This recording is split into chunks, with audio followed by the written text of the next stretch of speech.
Now, complete high school football coverage. This is 10 Sports First and 10. Brought to you by these sponsors.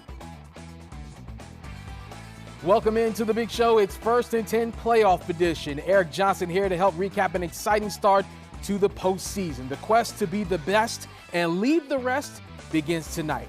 Here's our trivia question to get us started. These two programs hosted a playoff game for the first time since the 2010 season.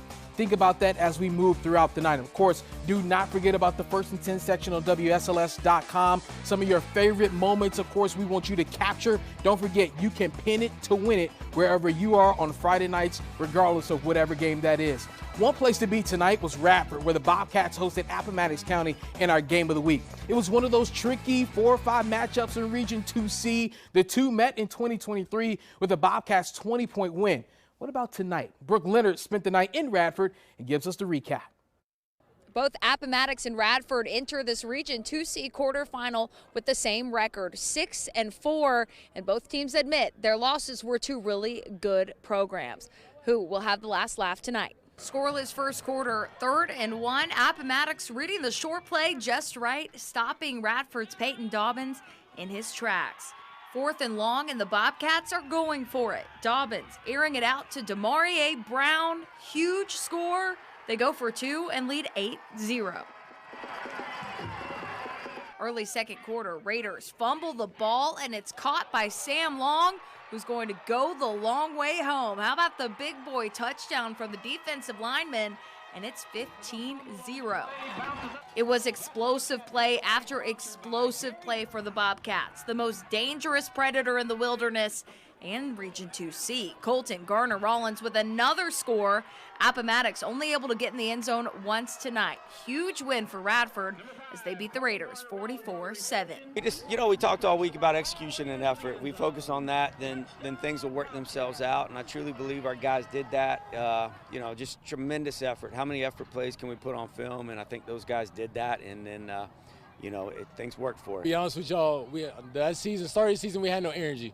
I said we just got to pick up the energy, and that's what we came out with. We came out punching them in the face, and we just had energy the whole game, and I'm proud of my boys. I mean, from where we started and from where we're a whole different team now. We're a whole different. So it seems like it's really been a tale of two halves for Radford when it comes to this season as they gain momentum heading to the Region 2C semifinals next week. In Radford, I'm Brooke Leonard. Back to you, Eric. Thank you, Brooke. We'll take a look at that bracket in just a second. We go to the top seed in 2C, Glenver. The Highlanders finished the regular season undefeated, but it came at the cost of losing star quarterback Brody Doyat in the first half at Floyd. He was ruled out for tonight's game with Nelson County. As we get to the highlights of this one, it turned out to still be a high-scoring game for the Highlanders. Nelson County got the ball first, however, to no avail. Turnover on downs. Then the Rangers Swanson got in on the action, taking one home for the first touchdown. And yes, it was Zero the hero yet again. Swanson followed it up with a second score. How about Trey Doyat?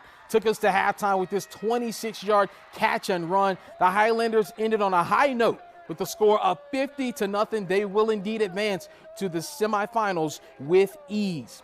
The past 2 years, James River had just 4 wins combined. Coach Jack Baker had the Knights sitting at 5-5 entering the playoffs, visiting Floyd County. Just a 7-point win for the Buffaloes just a few weeks ago. Floyd County already leading 7-0 when we pick up the action here. But here comes Gavin Benz up the field. Knights go on to score on that drive. Missed the extra point, so the score is 7-6. Floyd's offense not slowing down, though. John Hayjack charging down the other way for a big gain on the play. Quarterback Sam Phillips finishing the job for the Buffaloes. They go up 14-6. James River with plenty of fight. Second quarter, Merritt Hammonds plowing through the defense. Knights go on to score on this drive with the 2-point conversion. We were tied at 14. However, Floyd County hangs on for what was a 26-21 win. Also in 2C, Gretna over Dan River 57-14. So taking a look at the bracket, we have a rematch with Radford and Glenver next week. Floyd heading to Gretna. They last met in the playoffs back in 2023.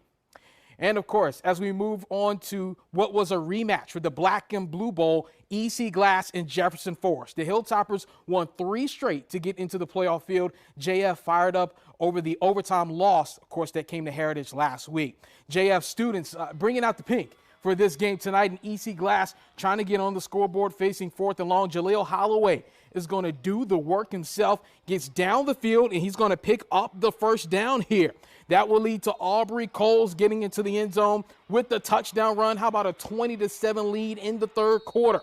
JF responds with points, however. Dax rolling a handoff, plows through defenders. Cavs still rolling 26-7 at this point. JF looking to ice the game, rolling with the ball again. Pearson Brooks carries him into the end zone. The ultimate assist. They go on to win this one 33-7. Every round you go in the playoffs, things get a little bit more difficult, right? And so we know the level of intensity, the level of focus, the level of work that we need to bring to practice next week needs to go up even a higher level as you fall deeper and deeper into the playoffs. We got a big senior group that we've been together, and same with the underclassmen. We've been playing football with each other since we were young, so we want to make this season go as long as we can. And we've been saying 5 more games to that state championship as our end goal, and we're going to do whatever it takes to get there. So that's our end goal.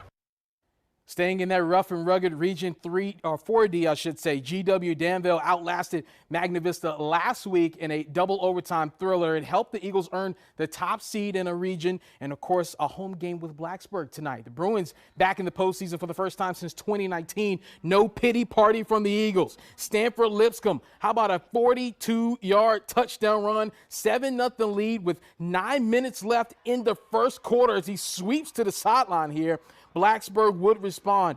Easton Holt is going to go deep to Douglas Howard. 71-yard touchdown play. Nobody in the area code there. 7-7 score, 11:09 left in the second. However, Octavian Covington, anything you can do, I can do better. 61-yard touchdown pass to Nazir Wilson. The Eagles soared to a 44-7 win.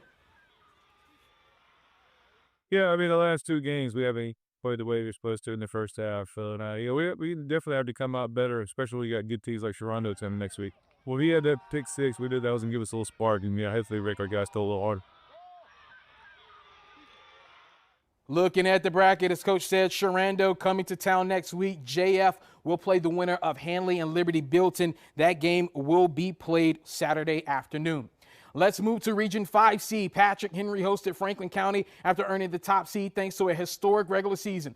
First time going undefeated since 1985 with a 1,000-yard receiver and a rusher in Cameron Harrison-Taylor and Demarion Purdue, respectively. Cam, in fact, started the game with a kick return for touchdown, so the Patriots were up 7-0.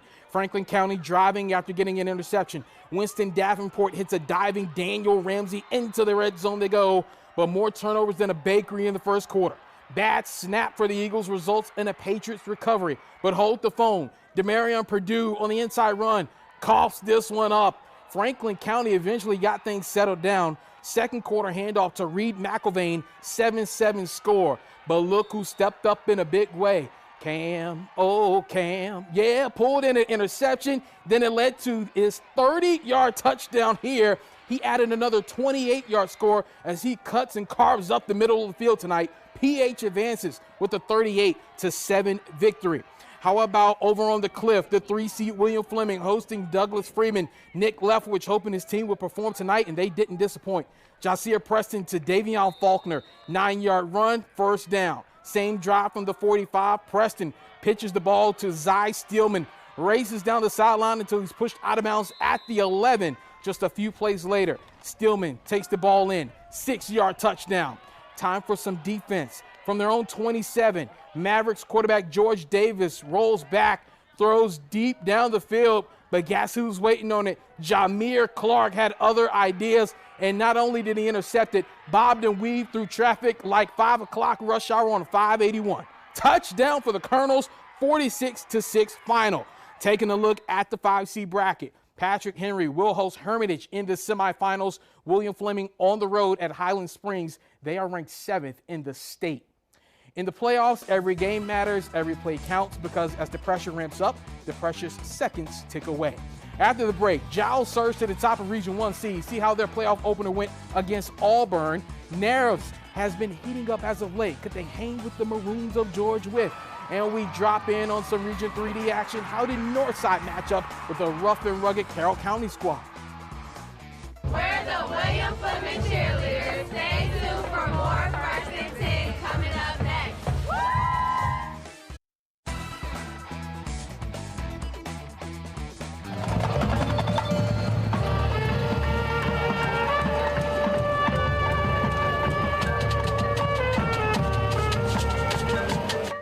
Welcome back. Now for our breakdown matchup tonight, George Wythe at Nares. Two teams trending in different directions. Green Wave winners of 3 straight, while the Maroons are coming off a loss at Giles. Out to the action now, Ragsdale Field to be exact. George Wythe already out to a big lead. Cade Brawley doing nothing but adding to it. How about Brawley on a punt return?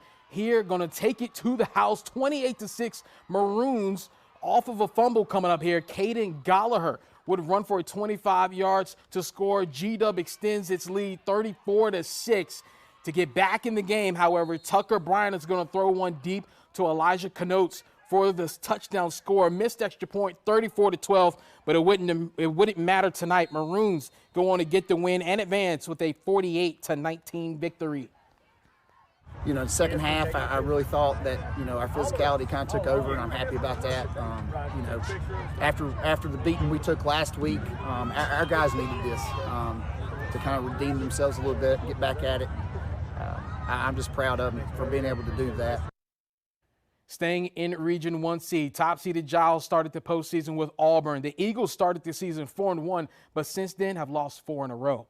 Cold night down in the Mountain Empire. First and goal, Antonio Wilcoxon. He's a bad man, and here's part of the reason why. Running in for the easy touchdown here, 8-0 Giles lead after the conversion. Next drive, the Eagles try to answer, and the snap dropped. Spartans recover the fumble, right place, right time. After a field goal from the Spartans, they were back in the red zone. Some trickery from the single wing. You got to watch out. Trevor Ratcliffe, 15 yards. Touchdown here, 17-0.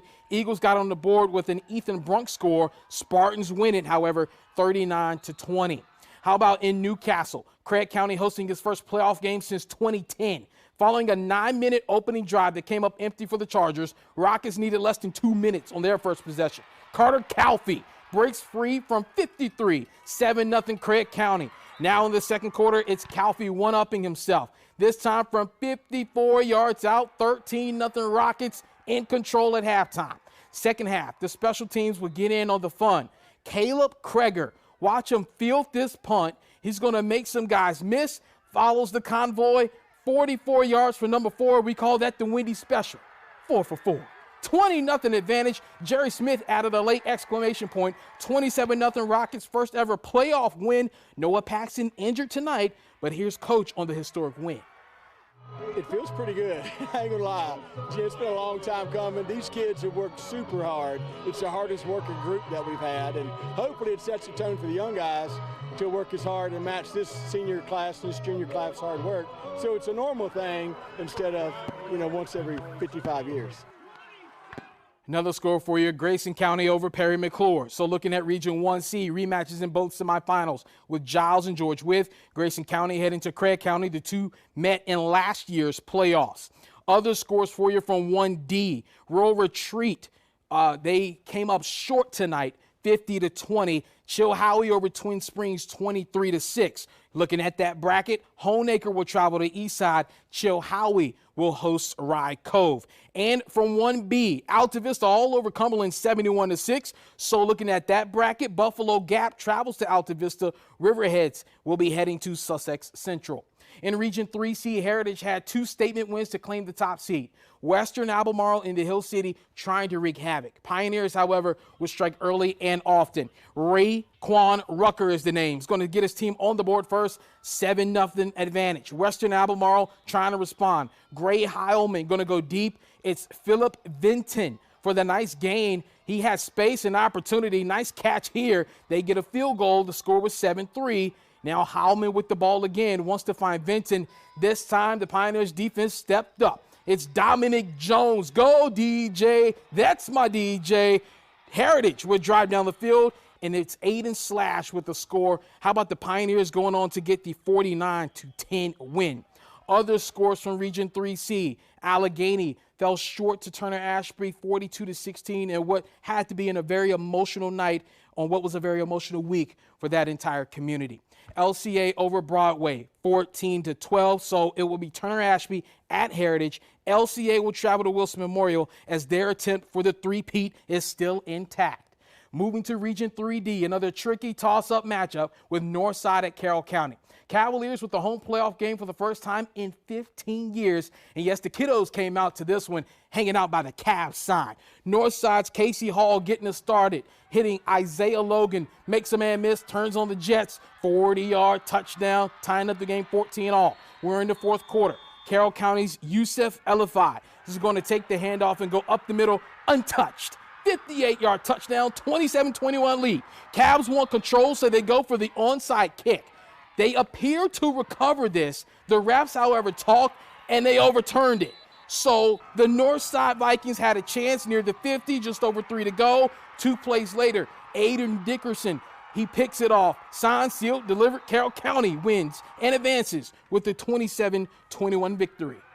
I'm just proud. Our kids did a lot wrong tonight. Fundamental mistakes we haven't done all year. And I think it was probably some of the pressure of the moment, and they don't want to let each other down. And I'm excited that they decided to battle through that. And not to get on to each other, not to look down on each other, you know what I mean? Yeah. It's really easy to get mad at the guy that jumped. It's really easy to get mad at the guy missed the block. I didn't hear a single chirp of that. So that's what I'm kind of most proud of is our guys, they're selfless. They're there for each other. In Vinton, a rematch with Bassett and William Byrd. The Bengals won by 9 points in a back-and-forth shootout back in September. Terriers start things off with Mr. Gray Matthews. We know what he can do. Busting up the middle, 48-yard touchdown run. It was a 7-0 lead. Bassett answered right back with a huge kickoff return from Javaris Faulkner to the Byrd 26-yard line. It would eventually lead to a field goal, and it was just a 7-3 deficit. However, that bad man for the William Byrd Terriers, his name is Jamez Toller, found a hole and thundered 25 yards for another touchdown. William Byrd surged in this one for a 38-10 win. Lord Botetourt hosting Cave Spring. Cavs eager to get the game going against the Knights and wasted no time. Quentin Jones, 36-yard line, raced to the end zone for the score. 7-0 lead, a lot where that came from. Later in the first, Jones catches the ball on the punt return, turns on the afterburners, 14-0 LB with a big 42-7 victory. Elsewhere, Abingdon fell short to Magna Vista, 56-10. Looking at the bracket, Carroll County would travel to the hole for the first time since 2009. Blue Ridge foes meet again with William Byrd and Lord Botetourt's 6th meeting in the last 3 seasons. College football slate Saturday has all of our local schools on the road except for Ferrum. Panthers will host Concord at 2. Big one for UVA at Duke. Tech is at Florida State. We leave you with the answer to our trivia question. Carroll County and Craig County High Schools, the 2 programs that hosted a playoff game tonight for the first time in 15 years. Thanks for the all-around support from coaches, players, and you, the fans. Don't forget, North Cross plays for a state title tomorrow. Everyone else, we're on to Week 13, reaching semifinals.